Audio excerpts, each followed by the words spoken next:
Hi Daddy, good evening. Good evening, Sami. ஒரு நாள் Marina beach போயிருந்தோம்ல, அப்ப அண்ணா நினைவிடத்துக்கு போனோம்ல, அங்க எதுக்கு டாடி இதயம் தாங்கும் இதயம் எழுந்திருந்தது, அதை பத்தி கொஞ்சம் சொல்றீங்களா டாடி? சாமி, அறிஞர் அண்ணா தமிழ்நாட்டின் முதலமைச்சரா இருக்கிறதுக்கு முன்னாடி இந்திய பாராளுமன்ற உறுப்பினரா இருக்கிறாரு. அப்போ ஒரு நாள் கூட்டத்தொடர் நடக்குது. அவர் பாராளுமன்ற உறுப்பினர் இருக்கப்ப அங்க பாராளுமன்றத்தில் ஒரு மிகப்பெரிய கூட்டத்தொடர் நடக்குது. அந்த கூட்டத்தொடரத்துல எல்லா தென்னிந்திய வட இந்திய மாநிலங்களுடைய அத்தனை எம்பிகளும் வந்திருக்கிறாங்க.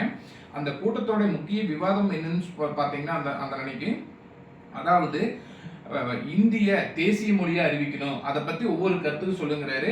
ஒவ்வொரு எம்பிக்களும் எந்திரிச்சு பல்வேறு அவங்களுடைய கேள்விக்கான பதிலுக்கான நேரத்துல பல்வேறு கேள்விகளை சொல்றாங்க, பல்வேறு கேள்விகளையும் பதிலையும் சொல்றாங்க. கடுமையான விவாதம் இருக்குது. அத்தான் எல்லாருமே ஒரு மேட்சை தட்டிட்டு ஒரு ஆரவாரத்தோட நடக்குது. ஆனா அறிஞர் அண்ணா அதை பின்ன ரொம்ப சைலண்டா இருந்து கூர்ந்து கவனிக்கிறாரு. அதாவது அந்த புன்னகையோட கூர்ந்து கவனிக்கிறாரு. எந்த இடையில எந்த டிஸ்டர்பன்ஸ் அவர் எதையுமே, அதாவது நான் அதை நானும் சொல்றேன் இதை சொல்றேன் எந்திரிச்சு ஆரவாரம் பண்ணாம ஒரு பொறுமை காத்து இது பண்றாரு. அவருக்கான கேள்விக்கான நேரம் வரையில அதை பத்தி விவாதம் பண்றாங்க. பல பேர் விவாதம் பண்ணிட்டாங்க. அதாவது இந்த மொழியா இருக்கணும், அந்த மொழியா இருக்கணும், தமிழ் மொழி அதாவது தமிழ் மொழி இருக்கணும், மொழிகளுக்கெல்லாம் மொழி பழமையான மொழி தாய்மொழி இருக்கிறாங்கன்னா இவர் எதைக்குமே எந்த கேள்விகளும் இது இல்லை.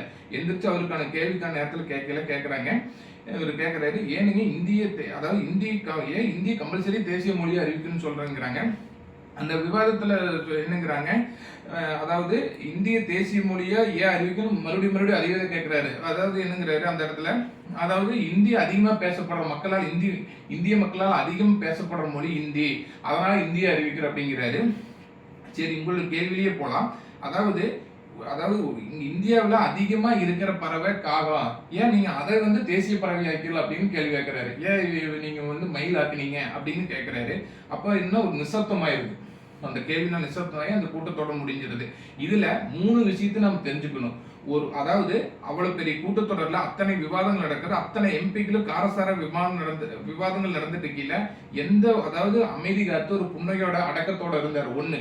2வது, ஒரு பாராளுமன்ற ஒரு உறுப்பினர் ஒரு மக்களுடைய பிரதிநிதியா அதாவது பாராளுமன்ற அந்த ஜனநாயக கோவிலுக்குள்ள ஒவ்வொரு பேச்சும் வருது. எந்த பிரச்சனையும் பண்ணாம பொறுமையா அந்த ஜனநாயக கோவிலுடைய கண்ணியத்தை காப்பாற்று. 3 சுய கட்டுப்பாடு. எனக்கான கேள்வி, எனக்கான நேரம், ஒரு முறை எனக்கு வாய்ப்பு கொடுப்பாங்க, இந்த நாளையில வாய்ப்பு கொடுக்காங்க, அப்ப நாம அந்த கேள்வியே அதுக்கான பதில சொல்லிக்கிறேன். அப்ப ஒரு மனிதன் கடமை, கண்ணியம், கட்டுப்பாடோடு எவன் ஒருவன் வாழ்கிறானோ அவனே எதையும் தாங்கும் இதயம்.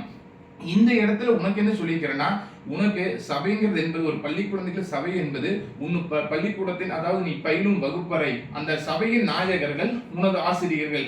அங்கே எந்த சம்பந்தமான பாடங்கள், அதாவது பொது அறிவுகள் எது நடத்தும் போது நீ அந்த வகுப்பறைய உன்னுடைய சபை நாயகர்கள் அதாவது ஆசிரியர்கள் நடத்தும் போது கூர்ந்து கவனிக்கணும். அதாவது சக மாணவர்களுடைய கிண்டல், தேவையற்ற பேச்சு, இடையில அதாவது அங்க நடத்திட்டு இருக்கும்போது பொறுமை காத்து ஒவ்வொரு விஷயங்களுக்கும் நீ பொறுமை காத்து அதுக்கான உனக்கான நேரம் வரையில அந்த கேள்வி கேட்கணும். அப்பதான் நம்மளுடைய வருங்காலத்துல ஒரு சிறந்த கேள்வியும் ஒரு மிக உத்வேகமான பதிலையும் அளிக்க முடியுங்கிறத இந்த நேரத்தில் நான் கேட்டுக்கொள்கிறேன். சபாஷ் டாடி. தேங்க்யூ.